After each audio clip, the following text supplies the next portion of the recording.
제가 모세에 관한 말씀을 읽을 때마다 믿는 자들에게 신앙의 체험이 얼마나 중요한가 느껴봅니다.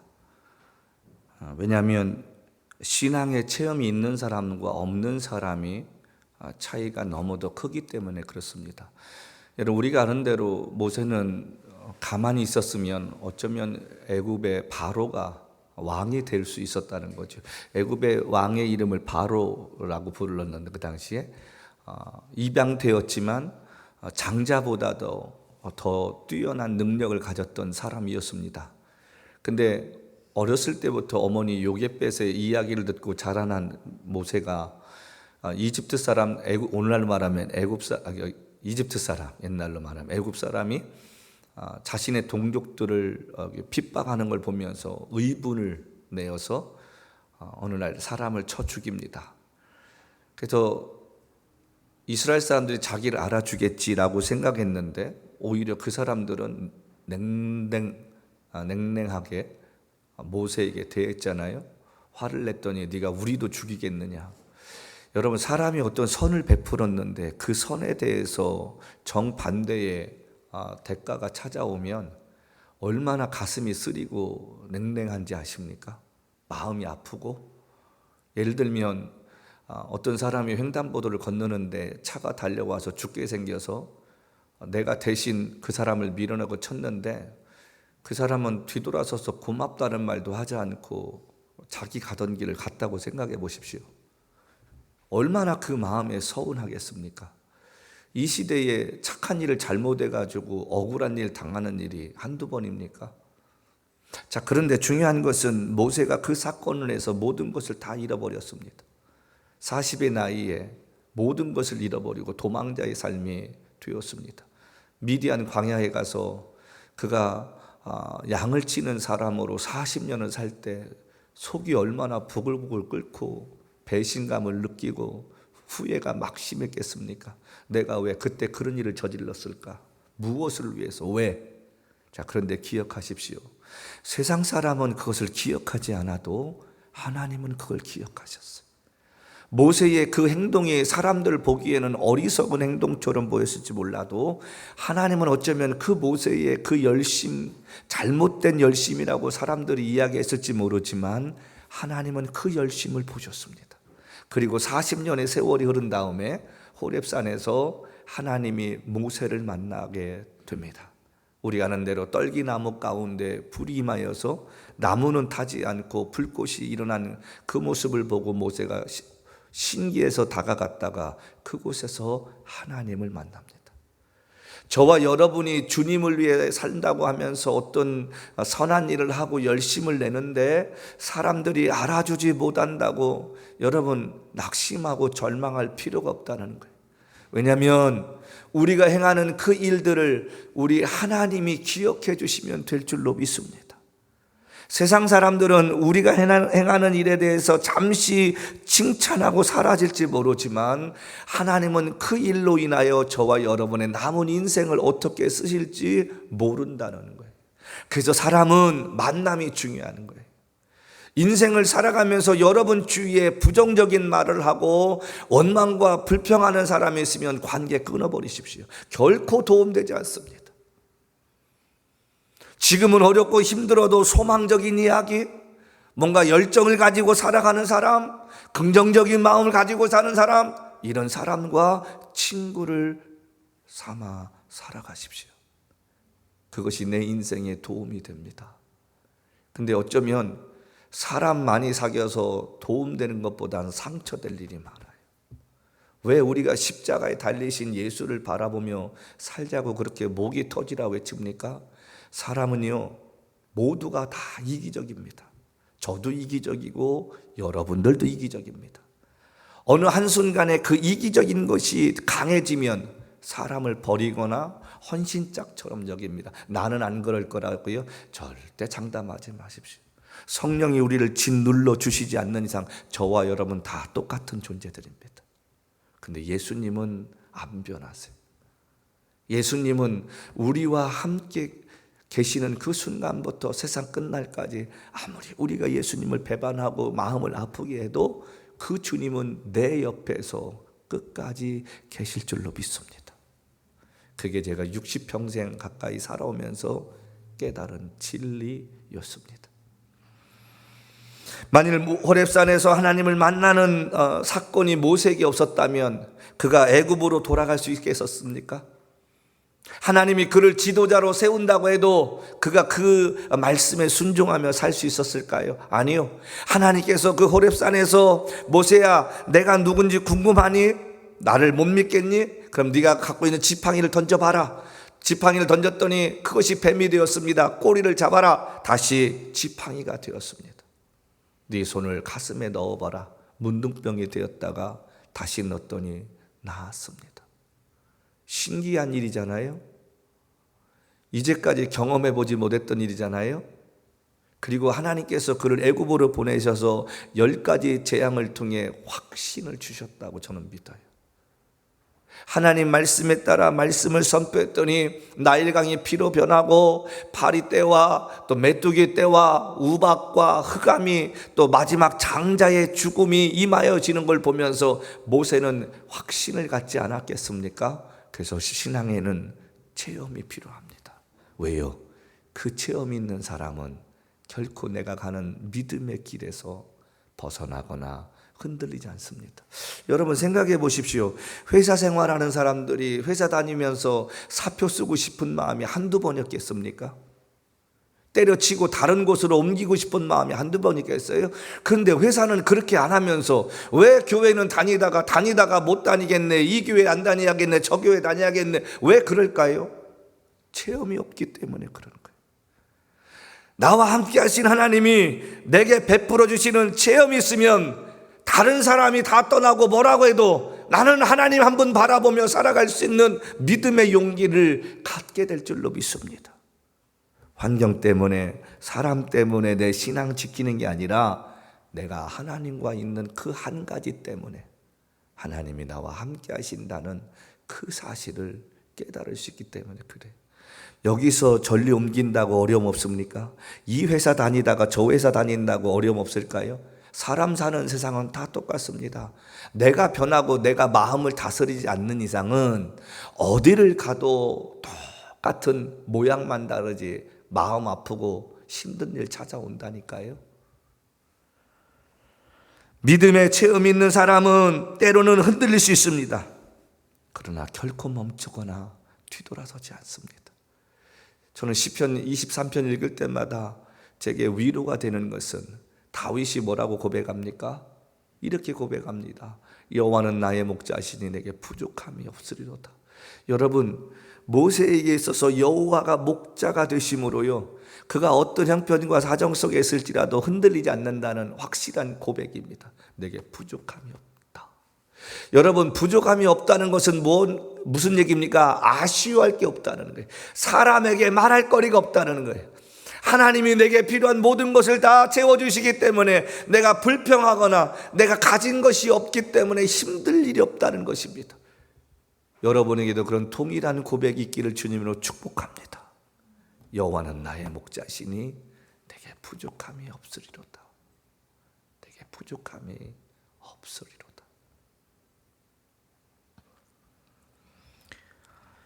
다윗이 당당했던 이유였습니다.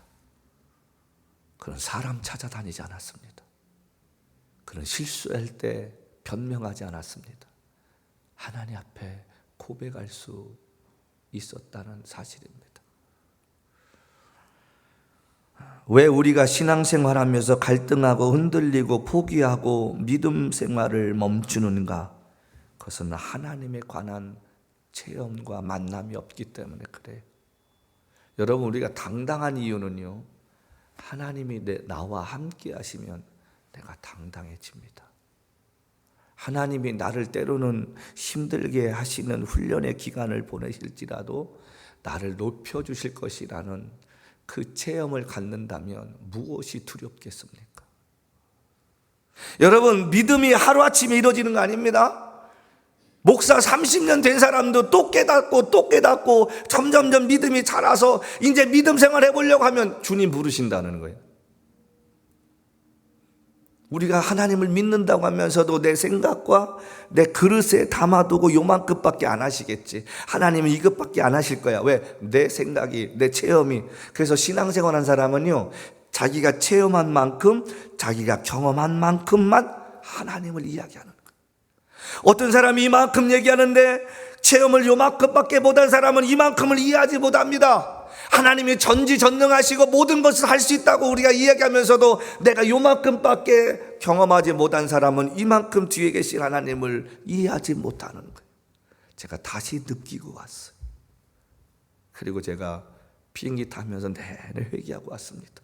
주님 죄송합니다. 목사라는 사람이 이것밖에 믿음이 없었네요. 정말 죄송합니다. 근데 여러분 그거 느끼세요? 하나님은요 가끔 가다 우리로 하여금 멋쩍게 만드세요. 혼내키시는 게 아니라 멋쩍게 만드세요. 뒤통수 긁게 만드세요. 그리고 죄송한 마음 가지고 다시 살아갈 수 있는 용기 줄 줄로 믿습니다. 왜 우리의 신앙생활 하면서 갈등하느냐고 아까 여쭤봤을 때 하나님에 관한 만남과 체험이 없기 때문이라고 제가 결론을 내렸는데, 체험을 하기 위해서는 뭐가 필요합니까? 인내함이 필요합니다. 기다림이 필요하다는 거예요. 여러분 결혼해서 아무리 애 갖고 싶다고 해도 무조건 애 가지면 10달을 기다려야 돼. 무슨 속성으로 10달 걸릴 게 7달에 나올 수 있고 그런 거 아니잖아요. 기다림이라는 게 필요한, 우리 믿음도 기다림이 필요한 거예요. 하나님 앞에서 내 생각과 하나님 때가 다르다는 거예요. 근데 많은 사람들이 그 기다림을 갖지 못하기 때문에 믿음에 체험하지 못하고 하나님을 경험하지 못하고 그래가고 믿음 생활에 힘들다 어렵다 이런 얘기 나온다는 것입니다. 모세에게는 그 기다림의 시간이 40년이었습니다. 얼마나 힘들었겠습니까? 근데 하나님은 그 시기에 찾아왔는데 나이는 숫자에 불과하다고 80된 모세가 이스라엘 백성들을 이끌고 광야를 돌았는데도요, 그의 마지막 인생 뭐라고 합니까? 120세가 넘는 시간에 죽는데 눈이 흐리지 않았다고 했습니다. 전 저희 어머니의 돌아가심을 보면서 뭘 느꼈냐면 우리 어머님은 행복하신 분이셨다는 생각 들어요. 물론 병석에 누워 계시고 요양원에 계셨지만 기력이 다 쇠하셔서 기운이 다 빠져서 어느 날 자연스럽게 숨을 거두며 가셨습니다. 남들이 겪는 암처럼 고통스럽게 가신 분도 아니었습니다. 여러분 아브라함도 그랬고 야곱도 그랬지 않습니까? 기력이 쇠하여 187세에 아브라함이 죽었습니다. 178세에. 오늘 우리의 인생 가운데도 여러분 때로는 그 기다림이 힘들고 어렵지만 우리가 하는 대로 인내는 쓰고 열매는 달다는 말 있는 것처럼 그 인내함 끝에 주시는 하나님의 은혜가 얼마나 큰지. 여러분 우리가 하는 대로 바울에게는 13년이라는 세월이 필요했습니다. 13년 동안 그가 아라비아 광야를 통해서 연단받고 그의 고향인 다소에서 10년이라는 세월을 보낼 때 얼마나 힘들었겠습니까? 근데 하나님이 그 세월이 지난 다음에 썼을 때는 역사를 뒤바꾸는 위대한 사람으로 만들어 주셨다는 것입니다. 여러분에게 있어서 지금 인내해야 할 일들이 힘들고 어렵다고 생각하십니까? 기억하십시오. 그 시간이 여러분들로 하여금 하나님의 사람으로 만들어 가시는 하나님의 축복의 시간인 줄로 믿습니다. 하나님의 계획은 이해돼서가 우리가 따르는 게 아닙니다. 순종할 때에 이해가 된다는 것입니다. 우리는 이해되어야 어떤 일을 하겠다고 말합니다. 그런데 하나님은 말씀하십니다. 네가 순종할 때에 네가 그것이 이해가 될 것이라고 말이죠. 이스라엘 백성들이 식민지에서 해방돼서 가나안 땅을 약속으로 받고 출발했는데 1세대들 다 죽어버렸어요. 그 이유가 뭐라고 말합니까? 오늘 본문의 말씀 보니까 이렇게 말합니다. 우리 9장 6절 말씀 뭐라고 하냐면, 그러므로 내가 할 것은 내 하나님 여호와께서 내게 아름다운 땅을 기업으로 주신 것이 내 공의로 말미암이 아니라 너는 목이 곧은 백성이라. 이스라엘 백성들이 죽게 된 건 목이 곧았다는 말이에요. 여러분 목이 곧다는 말이 무슨 말입니까? 자기 주장이 강하고 교만하다는 말이에요. 남의 이야기를 듣지 않는다는 거예요. 목이 곧다는 말은 자기의 계획과 자기의 생각을 포기할 줄 모른다는 것입니다. 여러분, 나이 60, 70이 돼도 깨닫을 때가 있습니다. 그럴 때 사과할 줄 알고 바뀌어야 되는데 많은 분들이 안 바뀌는 거예요. 내 성격 누가 못 바꿔. 그런 사람 치고 주위에 좋은 사람 있는 거 맞습니까? 없습니다.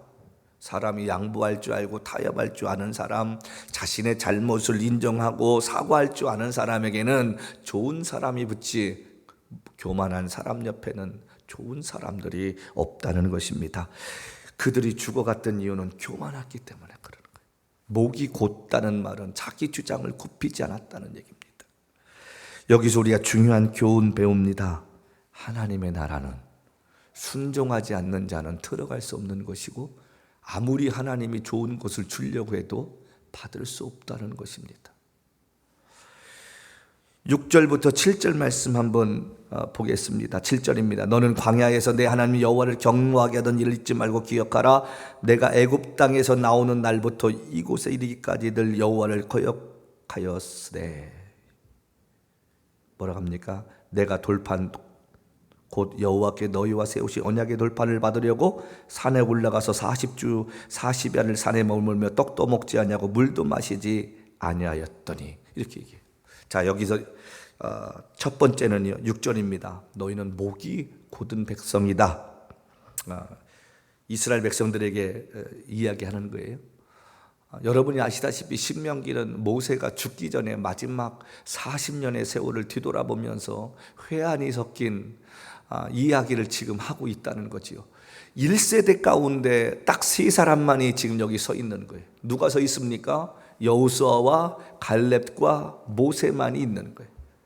200만의 사람들이 나왔는데 딱 세 사람만이 지금 여기 서서 두 사람이 이야기를 듣고 있어요. 한 사람이 모세입니다. 모세가 40년의 삶을 돌이켜보면서 이제 광야에서 자라난 사람들, 낳고 자라난 사람들, 또 20세 이하로서 애굽에서 나왔던 그 사람들, 그 당시에 어렸던 그 사람들에게 모세가 과거의 역사를 이야기하는데, 너희는 목이 곧은 백성이다. 부모들 뿐만 아니라 너희도 마찬가지라는 거예요.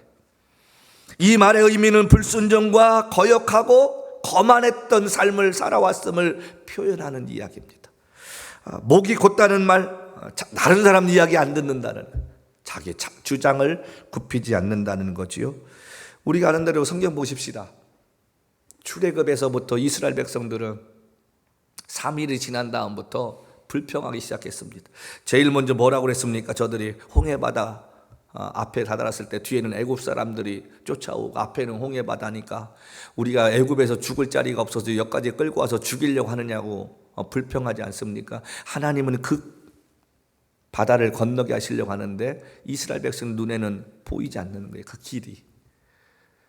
또다시 기억합시다. 내가 지금 길이 보이지 않는다고 해서 하나님이 나의 가는 길을 만들지 않는 것은 아닙니다. 아직 내가 그 길 시작점까지 오지 않았을 뿐입니다. 성도 여러분, 우리의 생각으로 하나님의 일을 판단하면 우리가 체험할 기적이 무엇이겠습니까? 이스라엘 백성들은 하나님의 그 약속을 믿지 않았다는 거예요.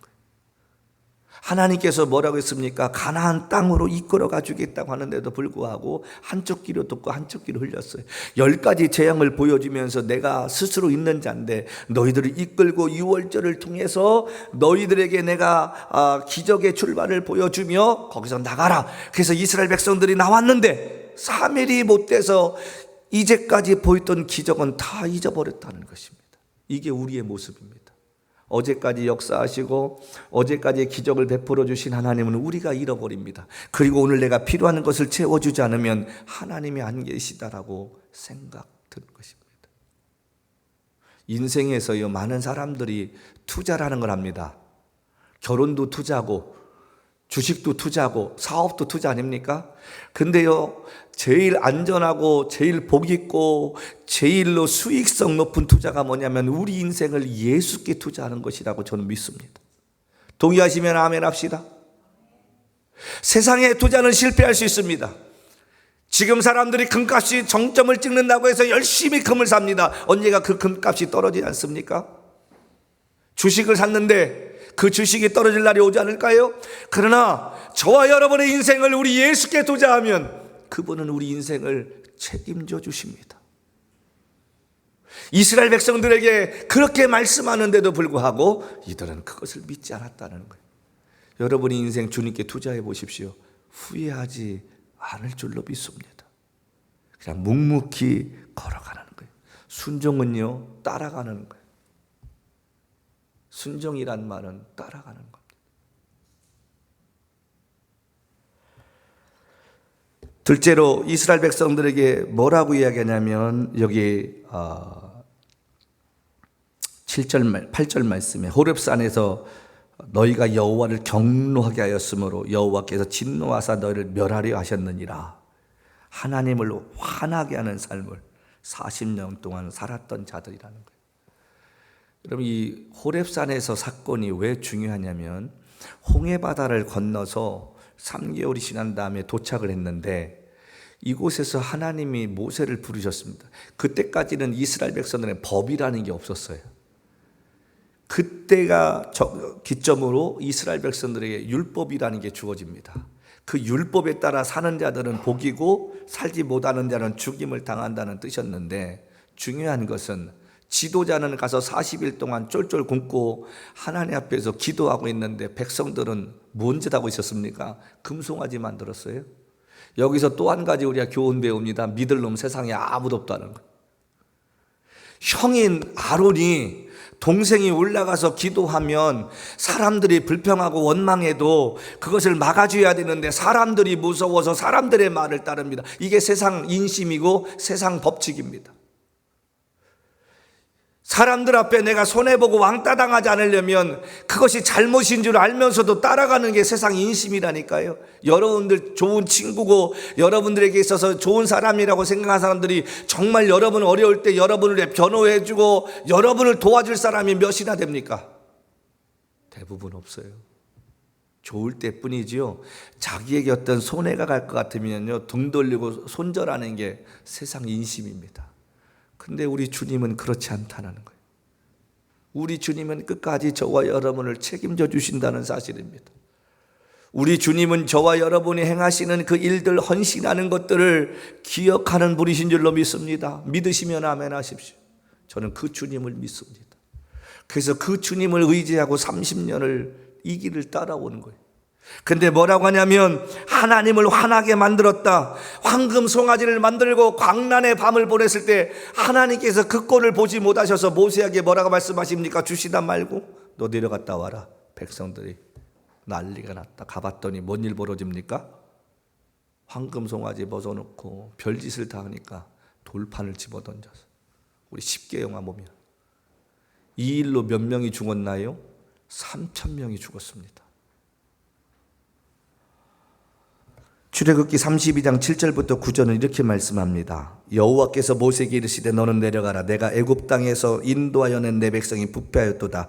그들이 내가 그들에게 명령하기를 속히 떠나 자기를 위하여 송아지를 부어 만들고 그것을 예배하며 그것에게 제물을 드리며 말하기를 이스라엘아 이는 너희를 애굽 땅에서 인도하여 낸 너희 신이라 말하였도다. 여호와께서 모세에게 이르시되 내가 이 백성을 보니 목이 뻣뻣한 백성이로다. 7절 하반절 말씀 볼까요? 이렇게 말합니다. 애굽 땅에서 나온 날부터 이곳에 이르기까지 늘 여호와를 거역하였으되 40년 동안 거역했다는 거예요. 늘, 여기 늘이란 말을 다시 한번 기억합시다. 늘 여호와를 거역했다. 저와 여러분의 삶을 이렇지 않았으면 좋겠어요. 힘들고 어렵고 내가 생각했던 거 되지 않아도 감사하십시다. 하나님의 생각이 있으시겠지, 계획이 있으시겠지. 늘 여호와께 감사하는 자들이 되십시다. 그러면 하나님이 그대로 되게 하실 줄로 믿습니다. 식민지 삶에서 해방되고 약속의 땅을 선물로 받고 출발했어도 이들에게는 하나님의 약속을 기다리는 인내심이 없었기 때문에 1세대가 다 죽어버린 거예요. 하나님께서 애굽에서 10가지 재앙을 통해 구원해 주셨음에도 홍해바다가 갈라지는 기적을 맛보았어도, 광야에서 그들이 만나를 먹는 걸 경험했어도 그들은 늘 여호와를 거역하였다. 기회 있을 때마다 불평하고 원망을 서슴지 않았다는 말입니다. 그런데 우리는 범사에 감사하는 삶을 사십시다. 우리의 삶 역시 하나님께서 기적을 베풀어 주시고 일이 되게 하셨어도 시간 지나면서 내가 생각하는 때가 되지 않으면 그 은혜를 잃어버리고 늘 불평하고 원망하고 시험에 들었다고 신앙생활이 힘들다고 말합니다. 그래서 시편 기자는 103편 말씀에 이렇게 우리에게 부탁합니다.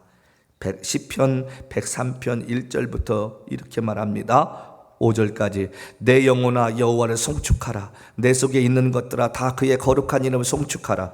내 영혼아 여호와를 송축하며 그의 모든 은택을 잊지 말지어다. 그가 내 모든 죄악을 사하시며 내 모든 병을 고치시며 내 생명을 파멸해서 속량하시고 인자와 긍휼로 관을 씌우시며 좋은 것으로 내 소원을 만족하게 하사 내 청춘을 독수리같이 새롭게 하시는도다.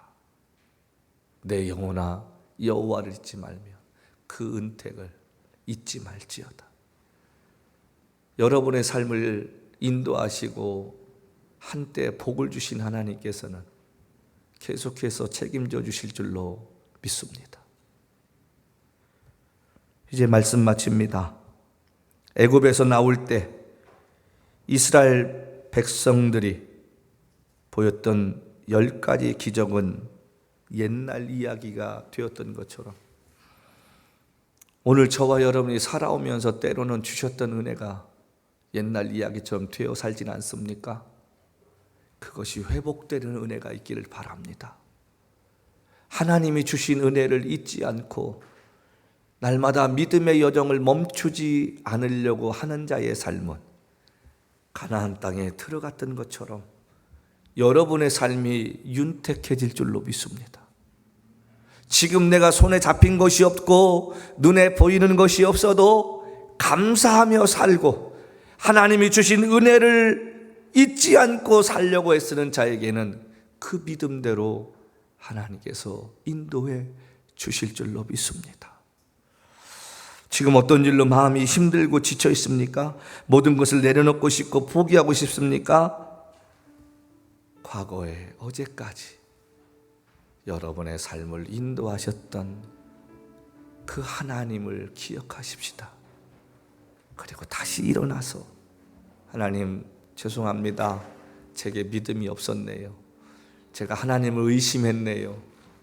제가 하나님을 믿지 못했네요. 다시 걸어갈 수 있는 힘을 주옵소서. 나의 등 뒤에서 밀어주시며 일어나 걸으라고 하신 하나님, 내가 그 말씀 붙잡고 다시 일어나기를 소원해서 늘 목이 곧은 사람이 아니라 하나님의 은혜를 잊지 않고 범사에 감사할 수 있는 삶을 사는 자가 되게 하셔서 하나님의 은혜를 체험하고 하나님의 기적을 체험해서 이것이 나의 간증이고 나의 찬송이라고 이야기하며 살 수 있는 복된 인생으로 살아가는 나의 삶이 되어질 수 있기를 도와달라고 고백하는 저와 여러분의 삶이 되시기를 이 아침에 주님의 이름으로 축복합니다. 아멘. 아멘.